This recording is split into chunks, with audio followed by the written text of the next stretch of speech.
اور ان کو جو ان کے ساتھ تھے. تقریباً 80 مرد و زن ایمان لائے. کتنے؟ 80 تھے مرد اور عورتیں.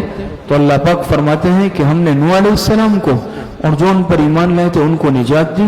باقی سب کے سب جو ہے طوفان میں غرق ہو گئے, ڈوب گئے. خود آپ کو معلوم ہے حضرت نوح علیہ السلام کے بیٹے بھی نہیں بچ سکے. بات سمجھ میں آ رہی ہے؟ تو فرمایا فَكَذَّبُوهُ فَأَنْجَيْنَاهُ, پس جھٹلایا انہوں نے نوح علیہ السلام کو تو ہم نے نجات دی نوح علیہ السلام کو. یہ ثمرہ اتباع ہے. وَالَّذِينَ مَعَهُ, اور جو ان کے ساتھ تھے, فِي الْفُلْكِ, کشتی میں. کس میں تھے؟ کشتی میں. وَأَغْرَقْنَا الَّذِينَ كَذَّبُوا بِآيَاتِنَا, انجام عناد کیا ہے؟ وَأَغْرَقْنَا الَّذِينَ كَذَّبُوا بِآيَاتِنَا, یہاں سے کیا ہے؟ انجام عناد. تو فرمایا وَأَغْرَقْنَا الَّذِينَ كَذَّبُوا بِآيَاتِنَا, اور ہم نے غرق کر دیا ان لوگوں کو جو جھٹلاتے تھے ہماری آیتوں کو.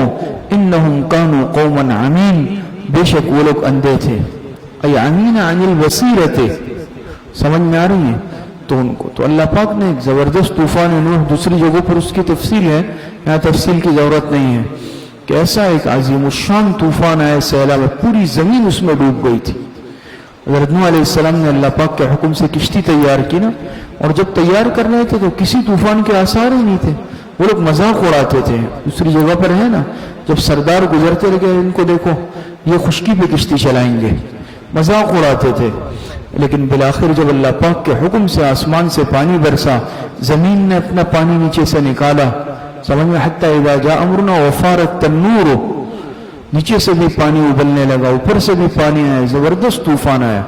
صرف حضرت نوح علیہ السلام اور ان کے ساتھ جو مرد و زن تھے, اور اللہ پاک کے حکم سے جانوروں کے ہر جوڑے کو لیا, اللہ پاک نے ان کو بچایا. باقی کوئی بھی زمین پر نہیں بچ سکا. یہاں تک کہ حضرت نوح علیہ السلام کے جو بیٹے تھے, انہوں نے ان کو بھی بہت پکارا. انہوں نے کہا میں پہاڑ کی چوٹی پہ چلے جاؤں گا, بچ جاؤں گا. نوح علیہ السلام نے فرمایا نا دوسری جگہ پر ہے کہ تمہیں اس عذاب سے کوئی چیز نہیں بچا سکتی. شیخ سعدی رحمۃ اللہ علیہ فرماتے ہیں نا, پسر نوح بابدا بنشست, خاندان نبوتش گم کرد. سمجھ میں آ رہی ہے؟ تو پسر نوح بابدا بنشست, بری صحبت اتنی بدترین چیز ہے. فرمایا کہ اگر نوح علیہ السلام کا بیٹا, پیغمبر کا بیٹا, برے لوگوں کے ساتھ بیٹھنے لگا, اٹھنا بیٹھنا صحبت, سمجھ, خاندان نبوتش گم کرد, تو خاندان نبوت سے نکل گیا. بات سمجھ میں آ رہی ہے؟ ہلاکت میں چلا گیا. لیکن دوسری طرف سگے اصحاب کہف روزہ چند, پینے کا گرفت مردم شد. دوسری طرف اصحاب کہف کا کتا نیک لوگوں کی صحبت میں بیٹھنے لگا, ان کے ساتھ ساتھ رہنے لگا. پینے کا گرفت مردم شد, تو آخرت میں قیامت میں انسانی شکل میں اٹھایا جائے گا. سمجھ میں آ رہی ہے؟ کتا نیک لوگوں کی صحبت میں بیٹھ کر کامیاب ہوا, پیغمبر کا بیٹا بروں کی صحبت میں رہ کر ناکام ہو گیا. تو یاد رکھیں, صحبت جو ہے نا اچھی بری, یہ معمولی چیز نہیں ہے. انسان کہتا ہے کچھ بھی نہیں ہوگا, مجھے کچھ نہیں ہوگا, بہت کچھ ہو جاتا ہے. بات سمجھ میں آ رہی ہے؟ تو فرمایا انہم کانوا قوما عمین, بے شک وہ لوگ کیا تھے؟ اندھے تھے. وَإِلَىٰ عَادٍ عَمِينَ عَنِ الْبَصِيرَةِ, بصارت نہیں. اندھے سے مراد یہ نہیں تھے کہ ان لوگوں کی بینائی نہیں تھی, بینائی تو تھی نا, آنکھیں تھی, دیکھتے تھے, پھر کیسے اندھے تھے؟ ای عَمِينَ عَنِ الْبَصِيرَةِ, ایک ہوتی ہے بصارت, ایک ہوتی ہے بصیرت. بصارت یہ ظاہر کی آنکھیں, بصیرت دل کی آنکھیں. اللہ پاک نے دل کو بھی آنکھیں دیے, سمجھ میں آ رہی؟ قلب کی بھی آنکھیں ہیں, لیکن وہ ہم برے اعمال سے کیا کر دیتے ہیں؟ اس کے نور کو ضائع کر دیتے ہیں. وہ کہلاتی ہے بصیرت, بصیرت ایمانی, بصیرت ایمانی. تو انہوں نے شرک کی وجہ سے اپنی بصیرت کو کیا کر دیا تھا؟ ضائع کر دیا تھا, اور دل کے اندھے تھے. بات سمجھ میں آ رہی ہے؟ آگے فرمایا وَإِلَىٰ عَادٍ أَخَاهُمْ هُودًا, أَيْ أَرْسَلْنَا إِلَىٰ عَادٍ أَخَاهُمْ هُودًا. اور فرماتے ہیں یہاں سے قصہ نمبر 2 تیسرے دعوے سے متعلق. بات سمجھ میں آ رہی ہے؟ دوسرا قصہ تیسرے دعوے سے متعلق. وَإِلَىٰ عَادٍ أَخَاهُمْ هُودًا, اور ہم نے بھیجا قوم عاد کی طرف ان کے بھائی ہود کو. قوم عاد کی طرف کس کو بھیجا؟ ان کے بھائی ہود کو. یہ عاد اولا ہے. ایک عاد ثانیہ جو قوم سمود ہے, ان کی طرف حضرت صالح علیہ السلام ان کا تذکرہ آگے آ رہا ہے. یہ عاد اولا کہلاتی ہے. اور یہ جو ہے قوم عاد کی طرف اللہ پاک نے حضرت ہود علیہ السلام کو بھیجا. أي أرسلنا إلى عاد أخاهم هودا قال يا قوم اعبدوا الله ما لكم من إله غيره. تبلیغ ہود علیہ السلام، تبلیغ ہود علیہ الصلوۃ والسلام. تو حضرت ہود علیہ السلام نے بھی اپنے قوم کو کیا دعوت دی؟ یا قوم اعبدوا اللہ ما لکم من الہ غیرہ. انہوں نے فرمایا کہ میری قوم عبادت کرو تم اللہ کی، تم عبادت کرو صرف اللہ کی. ما لکم من الہ غیرہ، نہیں ہے تمہارا کوئی معبود اس کے سوا. افلا تتقون، کیا نہیں ڈرتے ہو تم؟ کیا پس تم ڈرتے نہیں ہو؟ بات سمجھ میں آ رہی ہے؟ آگے فرمایا قال الملأ الذین کفروا من قومه انا لنراک فی صفاحۃ وانا لنظنک من الکاذبین. عناد قوم، عناد قوم. ان کی قوم نے کیا جواب دیا؟ یہ بھی بڑی معاند تھی، انہوں نے بھی جھٹلایا، انکار کیا اور کیا گستاخی کی. تو قال الملأ الذین کفروا من قومه، کہنے لگے سردار ان کی قوم کے جو کافر تھے، انا لنراک فی صفاحۃ، والعیاذ باللہ، کیا کہا بے شک ہم دیکھتے ہیں تجھ کو بے وقوفی میں. سفیہ کہتے ہیں بے وقوف کو، ناسمجھ کو. تو ان کی قوم نے کہا کہ ہم تو تمہیں بے وقوف دیکھتے ہیں کہ تم بے وقوف ہو. وَإِنَّا لَنَظُنُّكَ مِنَ الْكَاذِبِينَ، اور بے شک ہم سمجھتے ہیں تجھ کو جھوٹے لوگوں میں سے. پیچھے نوح علیہ السلام کی قوم نے کیا کہا تھا؟ اِنَّا لَنَرَاكَ فِي ضَلَالٍ مُبِينٍ. ان کی قوم نے کہا اِنَّا لَنَرَاكَ فِي صَفَاحَةٍ وَإِنَّا لَنَظُنُّكَ مِنَ الْكَاذِبِينَ، کہ ہم تو تمہیں بے وقوف سمجھتے ہیں بلکہ تم جھوٹے ہو. اتنی گستاخی کی. کیا جواب دیا؟ پیغمبر کا تحمل دیکھیں. اور نوح علیہ السلام نے بھی کیا جواب دیا تھا؟ لیس بی ضلالۃ. حضرت ہود علیہ السلام نے بھی کیا جواب دیا؟ قال یا قوم لیس بی صفاحۃ ولکنی رسول من رب العالمین. جواب ہود علیہ السلام فرمایا کہ میری قوم لیس بی صفاحۃ، مجھ میں نہیں ہے کوئی بے وقوفی، ولکنی رسول من رب العالمین، لیکن میں رسول ہوں رب العالمین کی طرف سے بھیجا ہوا. نہ الجھے نہ لڑے، لیکن کتنا ایک متانت کے ساتھ جواب دیا. ابلغکم رسالات ربی وانا لکم ناصح امین، پہنچاتا ہوں میں تم کو پیغام اپنے رب کے، وانا لکم ناصح امین، اور میں تمہارا خیر خواہ ہوں قابل اطمینان.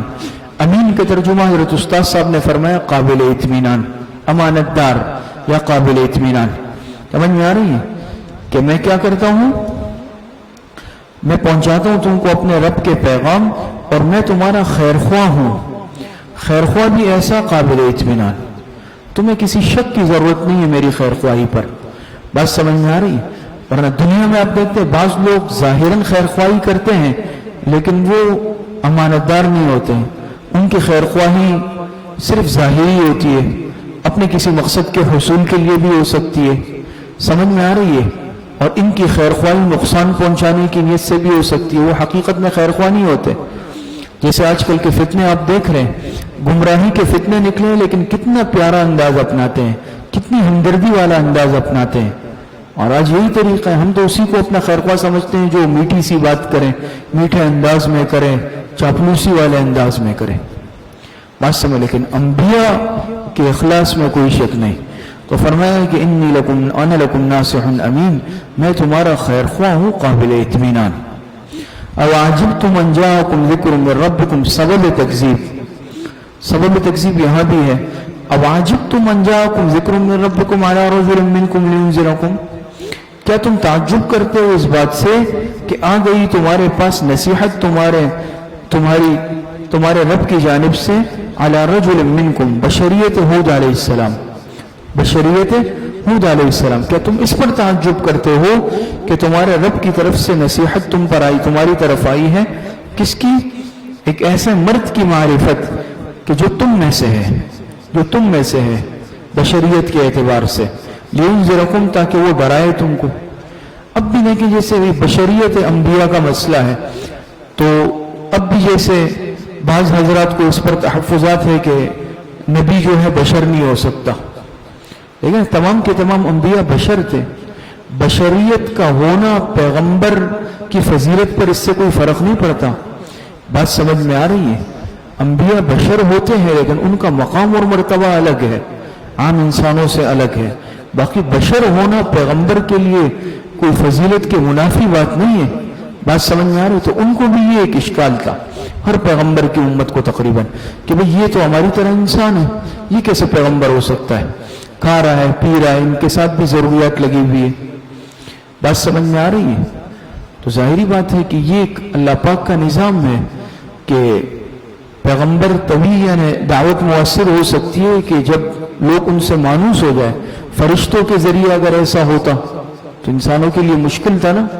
بات سمجھ میں؟ تو ان کو بس اس بات پہ جو ایک تعجب ہوتا تھا.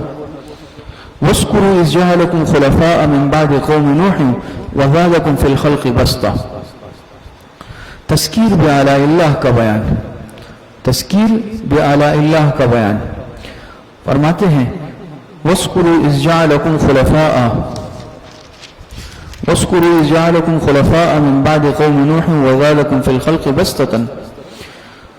فرماتے ہیں اور یاد کرو جب کیا اس نے تم کو آباد زمین میں، خلفاء من بعد قوم نوح، قوم نوح کے بعد، وزادکم فی الخلق بسطۃ، اور زیادہ کیا تم کو بدن میں پھیلاؤ. خلق مانے بدن مراد ہے، جسم مراد ہے، اور بسطۃ مانے پھیلاؤ مراد ہے، جسم کا پھیلاؤ، جسم کا یعنی طویل و عریض ہونا. بات سمجھ میں آ رہی ہے؟ فراخی، درازی. تو فرمایا کہ یاد کرو تذکیر بآلاء اللہ، اللہ پاک کے انعامات کا تذکرہ، کہ یاد کرو تم جب اللہ پاک نے تمہیں آباد کیا. نوح علیہ السلام کے بعد یہ کون سی قوم ہے؟ حضرت ہود علیہ السلام کی نا، قوم عاد مراد ہے. نوح علیہ السلام کے بعد تمہیں آباد کیا زمین میں، اور تمہیں زیادہ کیا جسم میں پھیلاؤ کے اعتبار سے. اسی لیے لکھا ہے قوم عاد جو تھے ان کے جسم بہت بڑے بڑے، قد ان کے ایسے لمبے لمبے، جسم ایسے طاقتور اور توانا. اللہ پاک نے ان کو بڑی طاقت دی تھی جسمانی اعتبار سے. بات سمجھ میں آ رہی ہے؟ فَاذْكُرُوا آلَاءَ اللَّهِ لَعَلَّكُمْ تُفْلِحُونَ. سو تم یاد کرو اللہ پاک کی نعمتوں کو تاکہ تم فلاح پاؤ، یعنی کامیاب ہو جاؤ. آگے فرمایا قالوا اجئتنا لنعبد اللہ وحدہ عناد قوم. عناد قوم کہنے لگے کہ کیا آیا ہے ہمارے پاس اس لیے، تو ہمارے پاس اس لیے آیا ہے تاکہ ہم عبادت کریں اللہ پاک کی صرف. ونظر ما کان یعبد آباؤنا، اور ہم چھوڑ دیں ان کو جن کے ہمارے آباء و اجداد پوجا کرتے تھے. عناد قوم کیا جواب دیا کہ تو اس لیے آیا ہے کہ ہمیں صرف اللہ پاک کی عبادت پہ لگا دے، اور ہم صرف اللہ کی عبادت کریں ان بتوں کو چھوڑ کر، ان معبودان کو چھوڑ کر جن کی پوجا ہمارے باپ دادا کرتے تھے. فَأْتِنَا بِمَا تَعِدُنَا إِن كُنْتَ مِنَ الصَّادِقِينَ. کیا کہا؟ فَأْتِنَا بِمَا تَعِدُنَا إِن كُنْتَ مِنَ الصَّادِقِينَ. بس لے آؤ ہمارے پاس اس عذاب کو جس سے تو ہمیں ڈراتا ہے اگر تو سچا ہے. ایسی بدبختی، لے آؤ عذاب، تمہیں ہمیں ڈراتا ہے تو لے آ عذاب کو. قال قد وقع علیکم من ربکم رجس وغضب. ماتے ہیں فرمائے ہود علیہ السلام نے قد وقع ای وجب علیکم، وقع ای وجب علیکم. ہود علیہ السلام نے فرمایا بلا شبہ مقرر ہو چکا ہے تم پر تمہارے رب کی جانب سے عذاب. سمجھ میں آ رہی؟ رجس ای عذاب وغضب، بے شک مقرر ہو چکا ہے تم پر تمہارے رب کی طرف سے عذاب اور غصہ اتنے ہو چکا ہے تم پر. اتجادلوننی فی اسماء سمیتموها انتم وآباؤکم ما نزل اللہ بسلطان. کیا تم جھگڑا کرتے ہو مجھ سے ایسے ناموں میں، یعنی بے حقیقت ناموں میں. اسماء سمیتموها، سمجھ میں آ رہی ہے؟ اسماء ای آلہۃ، تم مجھ سے جھگڑتے ہو. حود علیہ السلام نے فرمایا ایسے ناموں کے بارے میں جن کو رکھ لیا ہے تم نے اور تمہارے باپ دادوں نے. اس سے مراد معبودان باطلہ ہے، بس گھڑ لیے ہیں فلاں اس چیز کا معبود، فلاں اس چیز کا معبود. ما نزل اللہ بہا من سلطان، اور تم نے ان کو معبود بنا لیا ہے، تم نے اور تمہارے باپ داداؤں نے، حالانکہ اللہ پاک نے ان کے معبود ہونے پر کوئی دلیل نہیں اتاری. سمجھ میں آئے؟ سلطان سے مراد دلیل، سند، حالانکہ نہیں اتاری اللہ پاک نے ان کے معبود ہونے کے متعلق کوئی دلیل. فانتظروا، ٹھیک ہے بس، فانتظروا انی معکم من المنتظرین، اچھا تم انتظار کرو، بے شک میں بھی تمہارے ساتھ انتظار کر رہا ہوں. ٹھیک ہے، اللہ پاک کا عذاب آئے گا، انتظار کرو.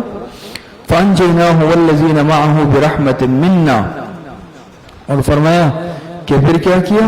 ہم نے نجات دی، ثمرہ اتباع، آخرکار ہم نے نجات دی ہود علیہ السلام کو اور اس کے ساتھیوں کو برحمت منا اپنی رحمت سے وقطعنا دابر الذین کذبوا بآیاتنا انجام عناد وقطعنا دابر الذین کذبوا بآیاتنا وما كانوا مؤمنین، اور کاٹ دی ہم نے جڑ ان لوگوں کی جو جھٹلاتے تھے ہماری آیتوں کو، وما كانوا مؤمنین، اور نہ تھے کبھی وہ ایمان لانے والے۔ بات سمجھ میں آ رہی؟ وَإِلَى ثَمُودَ أَخَاهُمْ صَالِحًا، یہاں سے اب نیا قصہ شروع ہو رہا ہے۔ وَإِلَى ثَمُودَ أَخَاهُمْ صَالِحًا، یہ تیسرا قصہ، یہ قصہ نمبر 3 ہے، تیسرے دعوے سے متعلق ہے۔ فرماتے ہیں کہ وَإِلَى ثَمُودَ أَخَاهُمْ صَالِحًا، اور اَيْ أَرْسَلْنَا إِلَى ثَمُودَ أَخَاهُمْ صَالِحًا، اور ہم نے بھیجا قوم سمود کی طرف ان کے بھائی صالح کو۔ سمجھ میں آ رہی ہے؟ ان کے بھائی صالح کو، صالح علیہ السلام کو بھیجا۔ قال یا قوم اعبدوا اللہ، تبلیغ صالح علیہ السلام، لکھا ہے کہ حضرت صالح علیہ السلام کی جو قوم تھی، یہ حجاز اور شام کے درمیان ایک وادی ہے، وادی قرا، یہ اس میں رہتی تھی۔ بات سمجھ میں آ رہی ہے؟ اور تو وہاں پر یہ قوم رہتی تھی۔ حضرت صالح علیہ السلام کو اللہ پاک نے بھیجا اور فرمایا کہ بھیجا ہم نے ان کے بھائی صالح علیہ السلام کو ان کے قوم کی طرف۔ تو قال یا قوم اعبدوا اللہ ما لکم من الہ غیر، تبلیغ صالح علیہ السلام۔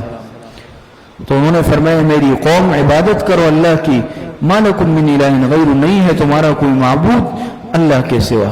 قد جاءتکم بینۃ من ربکم، بے شک آ چکی ہے تمہارے پاس ایک واضح دلیل تمہارے رب کی طرف سے۔ کیا؟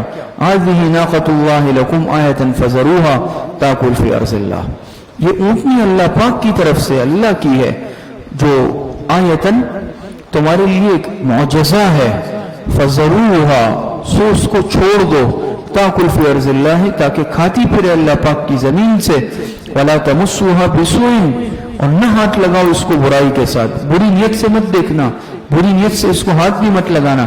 فیأخذکم عذاب علیم، بس پکڑ لے گا تم کو دردناک عذاب۔ ان کی قوم نے ان سے مطالبہ کیا معجزے کا کہ جو سامنے چٹان ہے، اگر تم دعا کرو اللہ پاک سے کہ وہ اس چٹان سے اونٹنی نکال لے، سمجھ میں آ رہی؟ گابن اونٹنی، تو ہم ایمان لے آئیں گے۔ صالح علیہ السلام نے دعا مانگی تو اللہ پاک نے اس چٹان میں سے اونٹنی برآمد کی، اونٹنی نکلی اور چلتی ہوئی آئی۔ حالانکہ لیکن فرمائشی معجزے کے بعد بھی ایمان نہیں لائے، اپنی بدبختی پر اڑے رہے۔ بات سمجھ میں آ رہی؟ اور لکھا ہے وہ اونٹنی چونکہ گویا کہ ایک یعنی عام عادتاً اس کے اعتبار سے تو نہیں پیدا ہوئی تھی نا، جیسے توالد اور تناسل کا، بلکہ بطور معجزے کے اللہ پاک نے اس کو پیدا کیا تھا۔ تو اس کا قد، اس کی طاقت، اس کی حیت عام اونٹوں سے بہت زیادہ تھی، بڑی طاقتور، اونچی، اور جب یہ آتی تھی تو باقی جانور اس کو دیکھ کے بھاگ جاتے تھے، اور جب یہ پانی پینے کنویں پہ آتی سارا پانی ایک دفعہ میں پی لیتی۔ تو ان لوگوں نے منصوبہ بنایا کہ اس کو، انہوں نے منع کیا تھا کہ دیکھو یہ اللہ پاک کی طرف سے بطور معجزے کہ اس کو برائی کے ساتھ ہاتھ بھی مت لگانا، اور دوسرا خود فرمائش کی تھی۔ تو انہوں نے منصوبہ بنایا ان کو، اس کو اونٹنی کو مارنے کی، اور اس میں بدبخت تھا قدار ابن سالف، اس نے اس کی جو پیر ہے وہ کاٹ دیے تلوار سے، اونٹنی کی پونچھیں کاٹ ڈالی اور اس کو مار ڈالا، بلکہ یہاں تک کہ حضرت صالح علیہ السلام کو قتل کرنے کا، شہید کرنے کا بھی منصوبہ بنانے لگے۔ تو اللہ پاک کی طرف سے عذاب آیا۔ حضرت صالح علیہ السلام اللہ پاک کے حکم سے نکل گئے، اور ان پر آندھی آئی کئی دن رات، 7 رات 8 دن، یا اس طرح جیسے لکھا ہے برابر ان پر آندھی چلی، اور اتنی تیز آندھی کہ یہ طاقتور جسم والے تھے، ایسے اڑتے تھے اور زمین پہ گرتے تھے، اور زمین سے ٹکرا کے مر گئے۔ بات سمجھ میں آ رہی؟ اللہ پاک کا عذاب آیا۔ وہ فرمایا وَاذْكُرُوا إِذْ جَعَلَكُمْ خُلَفَاءَ مِنْ بَعْدِ عَادٍ وَبَوَّأَكُمْ فِي الْأَرْضِ تَتَّخِذُونَ مِنْ سُهُولِهَا قُصُورًا وَتَنْحِتُونَ الْجِبَالَ بُيُوتًا، تذکیر بِآلاءِ اللہ، یہاں سے تذکیر بِآلاءِ اللہ یا تذکیر انعامات۔ اور میں وَاذْكُرُوا إِذْ جَعَلَكُمْ خُلَفَاءَ مِنْ بَعْدِ، اور یاد کرو جب کیا اس نے تم کو زمین میں آباد، من بعد عاد، قوم عاد کے بعد۔ کس کے بعد؟ قوم سمود پھر قوم عاد کے بعد آئی ہے، قوم عاد کے بعد تمہیں زمین پر آباد کیا۔ وَبَوَّأَكُمْ فِي الْأَرْضِ، اور ٹھکانہ دیا تم کو زمین میں، تتخذون من سہولها، اس طور پر کہ بناتے ہو تم اس کے نرم حصوں میں محل. سہولها کیا بناتے ہو تم اس کے نرم حصوں میں محل بناتے ہو. وتنحتون الجبال بیوتا، اور پہاڑوں کو تراش تراش کر گھر بناتے ہو. تو سہولها من سہولها قصورا، یہ مساکن الصیف سمجھ میں آ رہی ہے. اور تتخذون الجبال بیوتا مساکن الشتاء، سردی اور گرمی سمجھ میں آ رہی ہے. سردیوں کے لیے الگ مکان، گرمیوں کے لیے الگ مکان. بات سمجھ میں آ رہی ہے. گرمیوں میں محلات بنا کر رہتے تھے اور سردیوں میں اس طرح پہاڑوں میں رہتے تھے. بات سمجھ میں آ رہی ہے. آگے فرمایا فَاسْكُرُوا آلَاءَ اللَّهِ، اور ایسی اللہ پاک نے طاقت دی کہ ہاتھ کے ذریعے سے پتھر تراشتے تھے.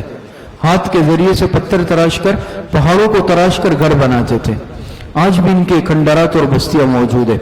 فَاسْكُرُوا آلَاءَ اللَّهِ وَلَا تَعْثَوْا فِي الْأَرْضِ مُفْسِدِينَ، سو یاد کرو اللہ پاک کی نعمتوں کو اور نہ پھرو زمین میں فساد مچاتے ہوئے.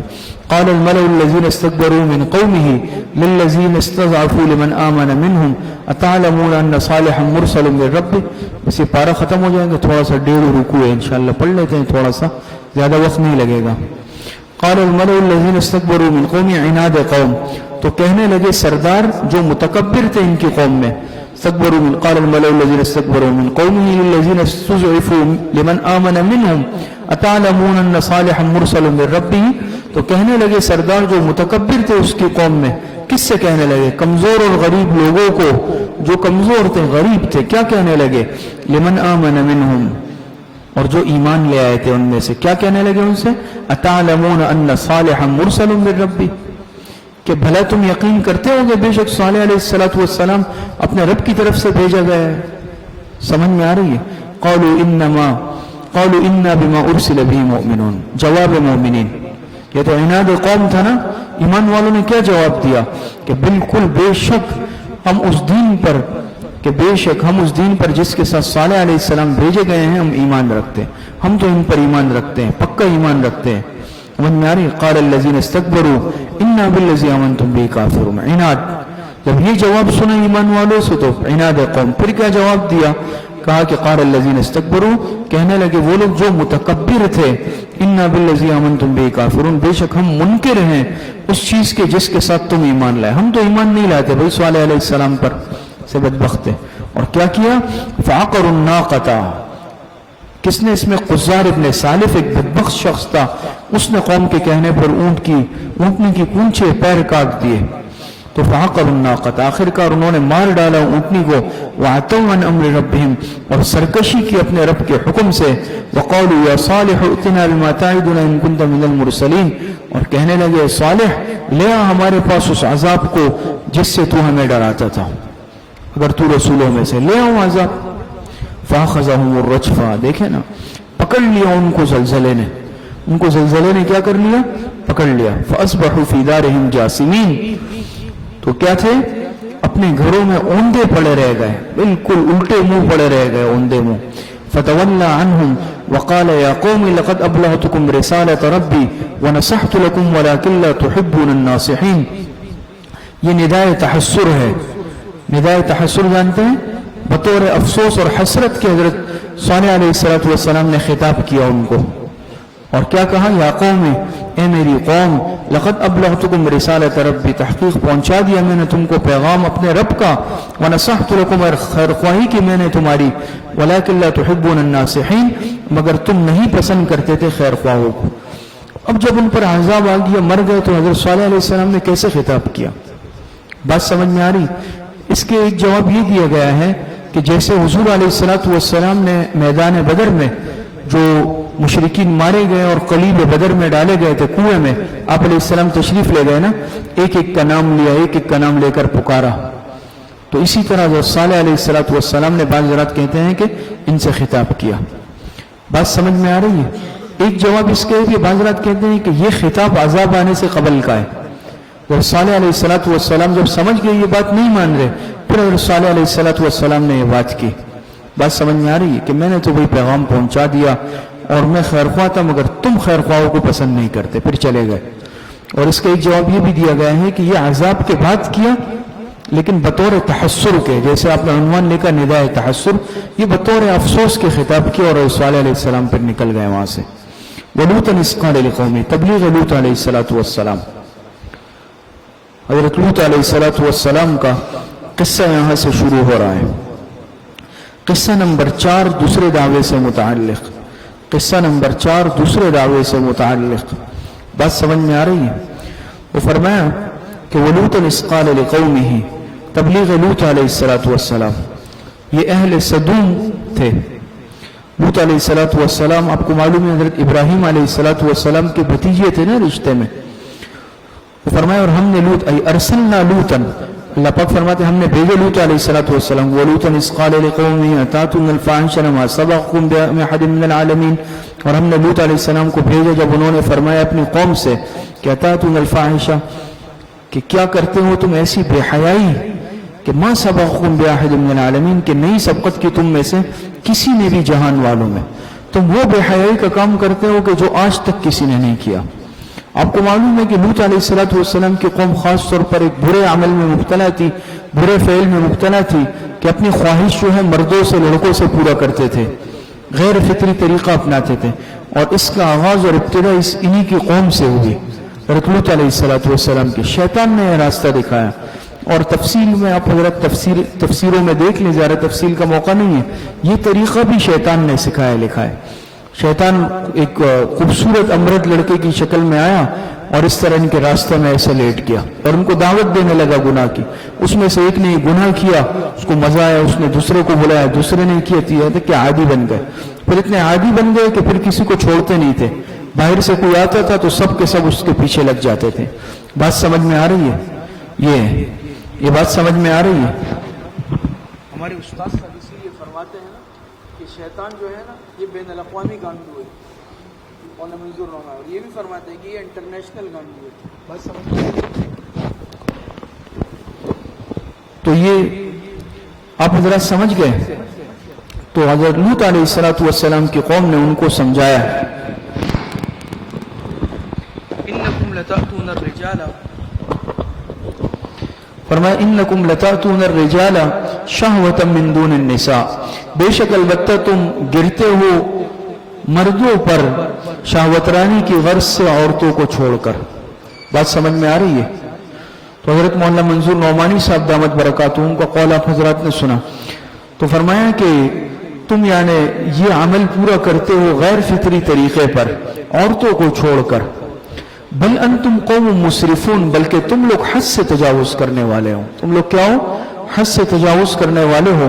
وما کان جواب قومی عناد قوم، اور نہ تھا جواب اس کی قوم کا مگر یہ کہ آپس میں کہنے لگے اخرجوہم من قریتکم، بجائے بات ماننے کے کیا بدبختی کی، کہا کہ اس کو اپنی بستی میں سے نکال لو، بستی میں سے نکال لو. انہم اناس یتطہرون، بے شک یہ لوگ بڑے پاک صاف بننا چاہتے ہیں. جب انہوں نے منع کیا بجائے بات ماننے کا، بھی کیا ٹھیک ہے اگر تم یعنی ہم ایسے برے لوگ ہیں، تم اچھے ہو تو پھر اچھوں کا بروں میں کیا کام، تم چلے جاؤ یہاں سے. اچھوں کا بجائے بات ماننے کے الٹا کیا کہا کہ تم ٹھیک ہے، تم بڑے نیک بنتے ہو تو نیک کا بروں میں کیا کام ہے، بھئی تم جاؤ اپنا کام کرو، ہمیں چھوڑ دو. فَأَنْجَيْنَاهُ وَأَهْلَهُ إِلَّا امْرَأَتَهُ، ثمرہ اتباع. پھر یہی وہ انجام ہوا. فَأَنْجَيْنَاهُ وَأَهْلَهُ، پس نجات دی ہم نے لوط علیہ السلام کو، وَأَهْلَهُ، اور اس کے سب متعلقین کو جو ان پر ایمان لائے تھے. سمجھ میں آ رہی ہے؟ لیکن إِلَّا امْرَأَتَهُ، سوائے اس کی بیوی کے. باقی جو لوگ نافرمانی میں برے عمل میں مبتلا تھے وہ سب عذاب کی لپیٹ میں آئے، اور ان کی اہلیہ بھی، بیوی بھی. إِلَّا امْرَأَتَهُ، اس کا نام واہلہ لکھا ہے. واہلہ مفسرین نے لکھا ہے کہ وہ جاسوسی کا کام کرتی تھی ان لوگوں کے لیے. جو باہر سے لوگ آتے تھے نا تو وہ جو برے قسم کے لوگ تھے وہ ان کو اطلاع دیتی تھی، بھئی آج فلاں آیا ہے، فلاں گیا ہے، اطلاع دیتی تھی. اور اس میں مفسرین نے اور بھی بعض مفسرین نے تفصیلات بھی لکھی ہے کہ جیسے مرد اپنی خواہش پوری کرتے تھے مردوں سے، عورتوں میں بھی یہ مرض پیدا ہو گیا تھا اور وہ عورتوں سے اپنی خواہش پوری کرتے تھے، سحاق کا عمل کرتے تھے. تو یہ اس وجہ سے تفصیلات اس کی موجود ہے. کانت من الغابرین، سو وہ پیچھے رہ جانے والوں میں سے تھی. کس میں سے تھی؟ پیچھے رہ جانے والوں میں سے. ای الباقین فی العذاب وامطرنا علیہم مطرا، انجام عناد، اور برسائی ہم نے ان پر ایک نئی طرح کی بارش. پتھروں کی بارش برسی. کس کی؟ پتھروں کی بارش اللہ پاک نے برسائی. فانظر کیف کان عاقبۃ المجرمین، سو پس دیکھا کیسا انجام ہوا ان مجرمین کا. ایک چھوٹا سا رکوع ہے، یہ پڑھ کے پارہ ختم ہو جائے گا. آگے فرماتے وَإِلَىٰ مَدْيَنَ أَخَاهُمْ شُعَيْبًا، یہاں سے حضرت شعیب علیہ السلام کا قصہ شروع ہو رہا ہے.